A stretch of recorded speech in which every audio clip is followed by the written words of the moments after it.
Monsieur le ministre, la parole est à Monsieur Hubert Wulfranc.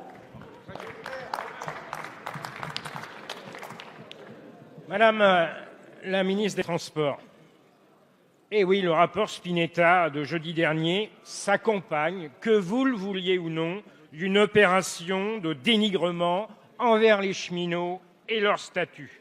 Car au-delà des hommages que nous avons entendus encore ce jour sur ces bancs, votre cœur de cible, c'est bien leur statut. De prétendus experts se succèdent ainsi à la barre pour faire des cheminots les boucs émissaires de la dégradation du service public ferroviaire. Mais si le chemin de fer français est aujourd'hui fragilisé, la responsabilité en incombe en réalité au gouvernement qui s'acharne depuis 30 ans à le désosser au profit du privé et du tout-routier.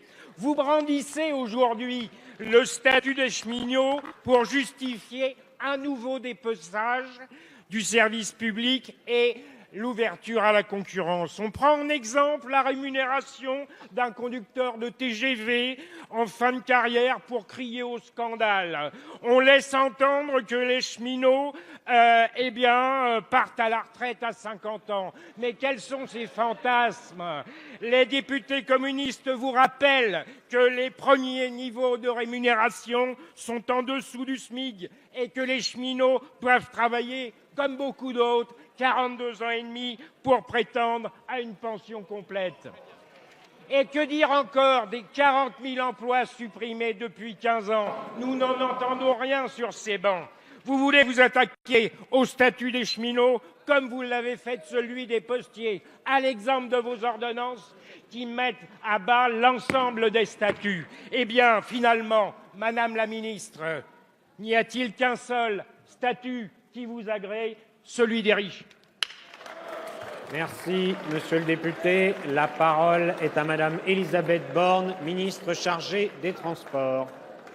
Monsieur le Président, Mesdames et Messieurs les députés, Monsieur le député Wulfranc, quand beaucoup de nos concitoyens vivent le stress le matin d'arriver à l'heure au travail ou à un rendez-vous important et finissent par prendre le train d'avant pour arriver à l'heure, quand 20% de notre réseau fait l'objet de ralentissements, et c'est des choses très concrètes que vivent nos concitoyens, 20% de notre réseau fait l'objet de ralentissements, quand la dette du groupe public ferroviaire augmente de 3 milliards d'euros par an, on peut peut-être convenir ensemble que le statu quo n'est pas une option. C'est bien pour appréhender l'ensemble des sujets que le gouvernement a souhaité confier une mission globale à Jean-Cyril Spinetta. Les propositions sont aujourd'hui sur la table et nous avons engagé avec le Premier ministre une concertation avec l'ensemble des parties prenantes. Et je le dis clairement, personne ne met en cause les cheminots.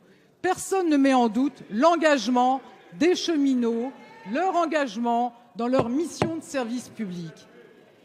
Pour autant, on ne peut pas non plus nous reprocher un désengagement du ferroviaire alors que les moyens consacrés n'ont jamais été aussi importants. 20% de plus aujourd'hui qu'il y a 10 ans, 50% de ressources en plus pour mettre à niveau notre réseau. Donc, tous ces éléments doivent appeler une réflexion, une réforme globale.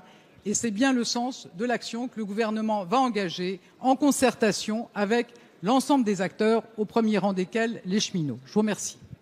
Merci.